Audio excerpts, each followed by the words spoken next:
Hello अस्सलाम वालेकुम प्यारे बच्चों। आज हमारा एनएमडीकेट फिज़िक्स का छठा लेक्चर है। इस वीडियो में हम आपको प्रोजेक्टाइल मोशन और साथ साथ कोलिजन के मुख्तलिफ़ किस्म के शॉर्ट ट्रिक और एमसीक्यूज़ करवाएंगे और उम्मीद करता हूँ कि एमसीक्यूज़ आपके लिए बहुत फ़ायदेमंद होंगे। तो चलते हैं, शुरू करते हैं प्रोजेक्टाइल मोशन से।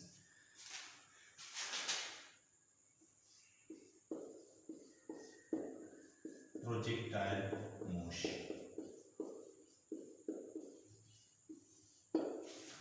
प्यारे बच्चों, अभी तक आप लोगों ने वन डायमेंशन मोशन पढ़ा है, लेकिन ये जो प्रोजेक्टाइल मोशन है ये टू डायमेंशन मोशन है। इसमें body two dimension motion perform करती है under the action of gravity. किस तरह? फॉर एग्जाम्पल, ये हमारे पास एक्स एक्सिस है, ये वाई एक्सिस है। यहाँ से बॉडी प्रोजेक्ट होके वापस यहाँ ग्राउंड तक लैंडिंग करता है। तो ये कुछ सर्टन एंगल के साथ विद सर्टन इनिशियल वेलोसिटी के साथ, ठीक है जी। तो ये कोई भी बॉडी है वो अगर इस तरह टू डायमेंशन मोशन परफॉर्म करे तो उसको हम प्रोजेक्टाइल मोशन कहते हैं। मिसाल के तौर पर missile fire from the launching pad is the example of projectile motion. A ball kicked by player is also an example of projectile motion. A bullet fired from the gun is also an example of projectile motion. प्यारे बच्चों, पहला MCQs ये आता है कि projectile motion के types कितने हैं। प्रोजेक्टाइल मोशन के दो टाइप्स हैं, बेसिकली दो टाइप्स हैं हमारे पास। फर्स्ट को हम कहते हैं oblique projectile motion. Oblique projectile motion, oblique projectile motion.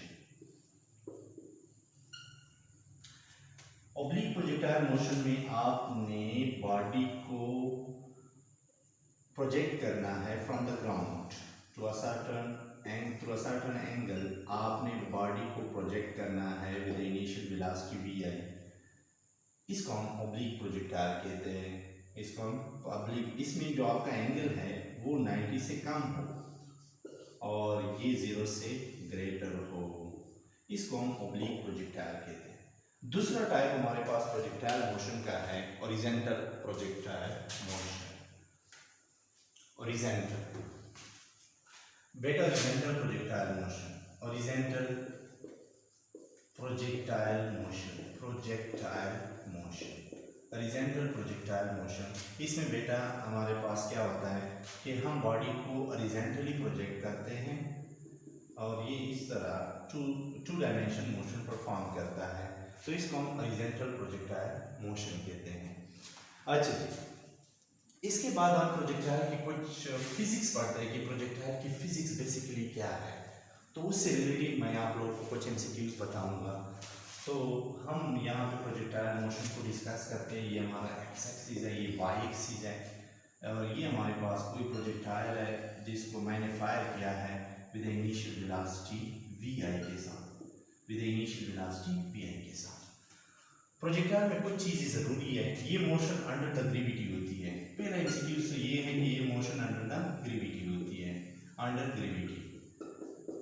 इसमें आपने ये ख्याल रखना है कि आपने ईयर रेजिस्टेंस को निग्लेक्ट करना है। ईयर रेजिस्टेंस को आपने निग्लेक्ट करना है।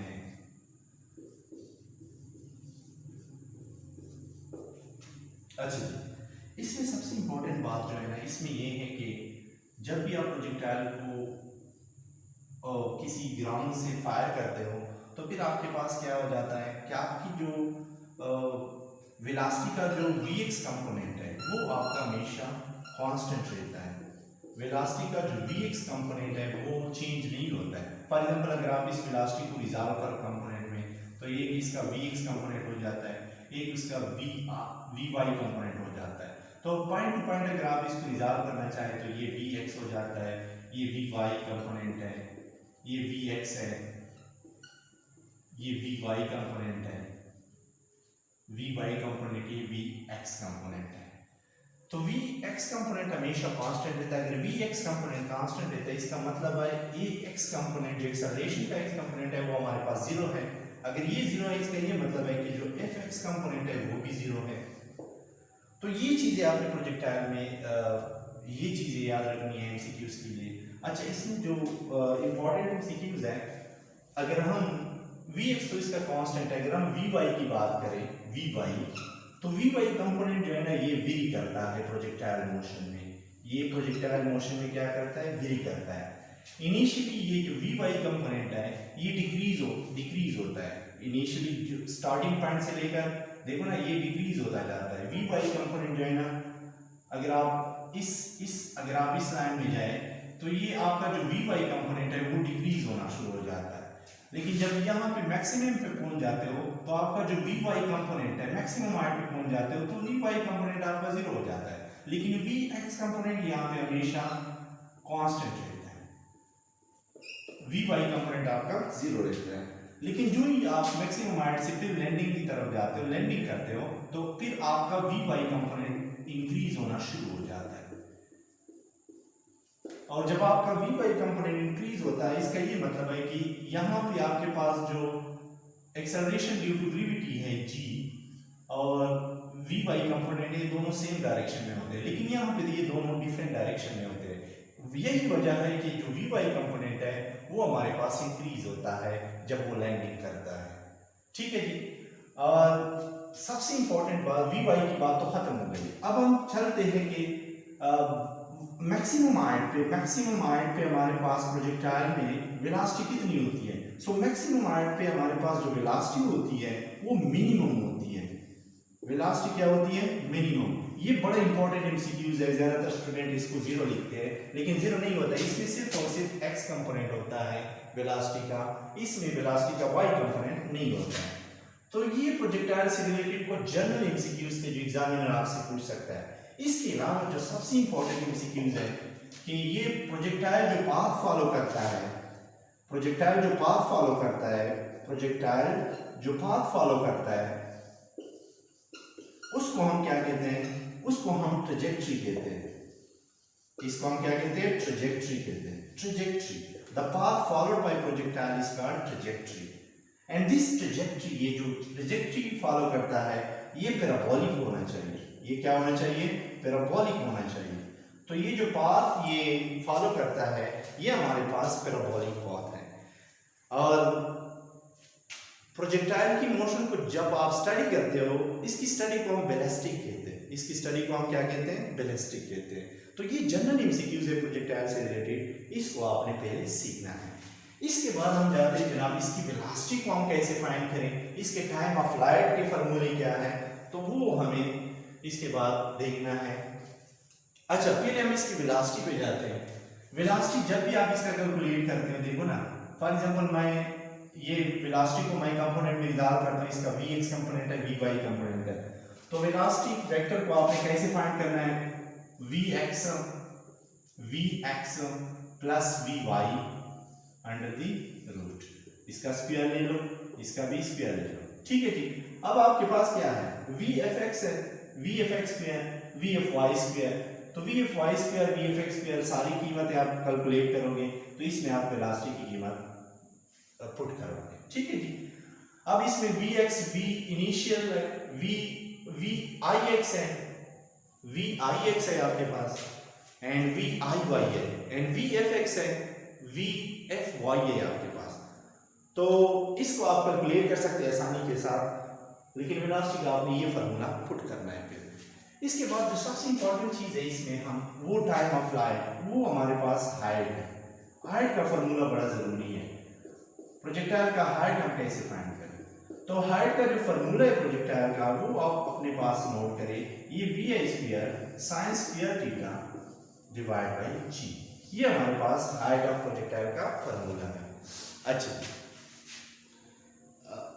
इसमें जो है ना एमसीक्यूज कैसे आ सकता है, जो हाइट ऑफ प्रोजेक्टाइल है ये हमारे पास क्या है, इसमें हम लिख सकते हैं कि एंगल अगर आपका थीटा अगर आपका 90 को अप्रोच कर रहा है तो फिर आपका जो हाइट है वो मैक्सिमम होना शुरू हो जाता है। हाइट आपका मैक्सिमम होना शुरू हो जाता है। मतलब एंगल अगर आपका 90 है तो आपका हाइट मैक्सिमम है, लेकिन अगर एंगल आपका 90 के करीब जा रहा है तो आपका हाइट मैक्सिमम होता जा रहा है। ठीक है जी। तो इससे रिलेटेड एमसीक्यूज आ सकते हैं, कुछ एंगल आपको दिए जा सकते हैं कि उन एंगल पे हमारे पास सबसे ज्यादा हाइट किसके पास होगा, तो जो एंगल 90 के क्लोज होगा उसमें हमारे पास हाइट सबसे ज्यादा होगा। अच्छा, इसके बाद हम रेंज पे जाते हैं कि रेंज का फार्मूला क्या है। तो रेंज जो है ना, बेसिकली हमारे पास जो रेंज का फार्मूला है, रेंज का फार्मूला वो हमारे पास है v² sin 2θ divide by g। ये हमारे पास रेंज का फार्मूला है।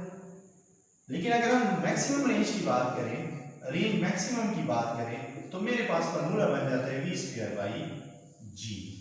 बिकॉज sin 2θ की कीमत आपने 1 पुट करनी है, तो मैक्सिमम रेंज हमारे पास a बन जाता है।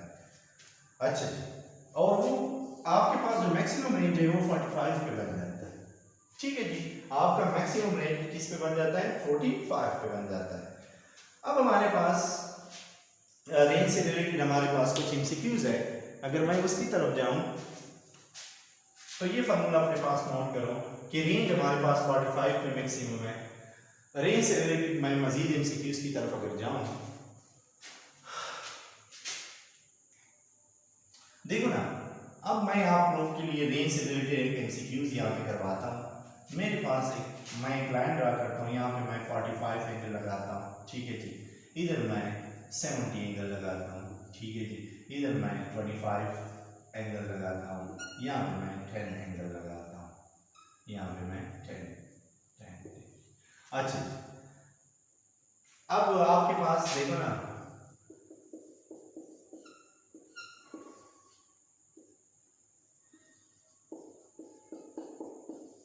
अब हमारे पास क्या है, अब हमने देखना है कि रेंज 45 के बाद ज्यादा रेंज किसके पास है। ये एमसीक्यूज इस तरह है कि 45 के बाद आप किस तरह डिसाइड करोगे कि किसका रेंज ज्यादा है। ठीक है जी, अब अगर हम देखें कि आप 45 का 70 के साथ डिफरेंस मालूम करें, तो अगर मैं इसके साथ डिफरेंस मालूम करूं, 45-70 का डिफरेंस मालूम करूं, तो फिर मेरे पास ये आ जाता है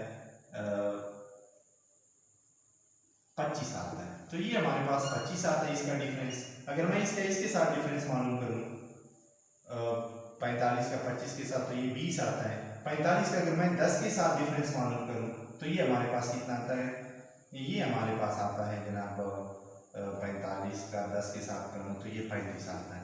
तो याद रखिए रेंज का फार्मूला मेरे पास फिर क्या होगा, 45 का रेंज ज्यादा होगा, इसके बाद ज्यादा रेंज जो है ना, इसके बाद ज्यादा रेंज हमारे पास किसका होगा, ज्यादा रेंज इसके बाद हमारे पास इसका होगा 25 का, और इसके बाद जो रेंज ज्यादा होगा वो हमारे पास 70 का होगा, और सबसे जो कम रेंज है, सबसे कम रेंज जो है हमारे पास वो हमारे पास 10 का होगा, 10 डिग्री का। ठीक है जी, तो ये रेंज का फार्मूला है। इसका ये मतलब है कि आपने क्या करना है, आपने 45 के साथ उसका डिफरेंस लेना है। अगर जो सबसे ज्यादा डिफरेंस देगा ना, जो सबसे ज्यादा डिफरेंस देगा, 45 पे तो मैक्सिमम है, इसके बाद जो सबसे ज्यादा डिफरेंस देगा ना, जो सबसे ज्यादा डिफरेंस देगा 45 के साथ, उसका रेंज सबसे कम होगा। तो अगर हम 10 को देखें ये ज्यादा डिफरेंस देते हैं तो उसका रेंज सबसे कम है। अच्छा जी, इसको नोट करें।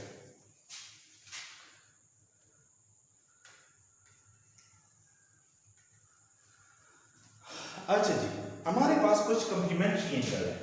Complementary angle, complementary angle, complementary angle, ये वो एंगल है जिसका सम हमेशा 90 के बराबर है। तो ऐसे एंगल के लिए रेंज हमेशा बराबर होता है। कंप्लीमेंट्री एंगल, फॉर एग्जांपल मैं 30 डिग्री और 60 डिग्री लेता हूं, तो इसका सम हमेशा 90 के बराबर आता है। तो ऐसे एंगल के लिए रेंज हमेशा सेम रहेगी। फॉर एग्जांपल इसका रेंज R1 है और इसका रेंज R2 है। तो कंप्लीमेंट्री एंगल जितने भी हैं उनका रेंज हमेशा सेम होता है, उनका रेंज हमेशा क्या आता है, सेम आता है। अच्छा जी, इसके बाद हम जाते हैं जनाब time of light, time of light, time of light of projectile, time of light of projectile. अच्छा जी, time of light, time of light का फार्मूला हमारे पास है 2vi sin theta divide by g। ये टाइम ऑफ लाइट का formula है। एक हमारे पास समय टाइम होता है, ये वो टाइम होता है समिट टाइम। ये वो टाइम है जहां पे आपका प्रोजेक्टाइल मैक्सिमम हाइट तक पहुंच जाता है। तो समिट टाइम का फार्मूला t प्राइम होता है और ये t/2 होता है। तो t/2 हमारे पास 2vi sin theta divide bye g divide by 2। तो 2 को 2 से क्रॉस कर दो तो आपके पास जो समिट टाइम का फार्मूला है vi sin theta divide bye g। तो ये आपने पास रखे, ये समिट टाइम का फार्मूला है, ये टाइम ऑफ फ्लाइट का फार्मूला है, ये अपने पास रखे, बड़े जरूरी फार्मूले हैं। अच्छा, अब हमारे पास कुछ इस तरह भी एमसीक्यूज आते हैं कि वो कौन सी एंगल है जिस पे रेंज हाइट के बराबर है। तो हमारे पास थीटा अगर 76 हो जाए, 76 डिग्री हो जाए, तो उस पे हमारे पास रेंज हाइट के बराबर है, रेंज हाइट के बराबर है 76 एंगल पे। ठीक है जी, 76 एंगल पे रेंज हमारे पास हाइट के बराबर है। इसी तरह हमारे पास कुछ एंगल पे, इस एंगल पे हमारे पास फार्मूला बनता है हाइट का। अगर हम हाइट के फार्मूले को देखें तो हमारे पास g/t² डिवाइड बाय 8 इस तरह का फार्मूला बन जाता है इस एंगल पर। तो ये फार्मूला भी अपने पॉकेट में रखें, ये फार्मूला भी अपने पॉकेट में रख लो। तो ये हाइट से रिलेटेड फार्मूले थे। इंशाल्लाह नेक्स्ट वीडियो में हम मिलेंगे, हम आपको कोलिजन के बारे में शॉर्ट ट्रिक बताएंगे और शॉर्ट एमसीक्यूज बताएंगे। शुक्रिया, वीडियो को सब्सक्राइब करें और आगे शेयर करें। थैंक यू, अल्लाह हाफिज़।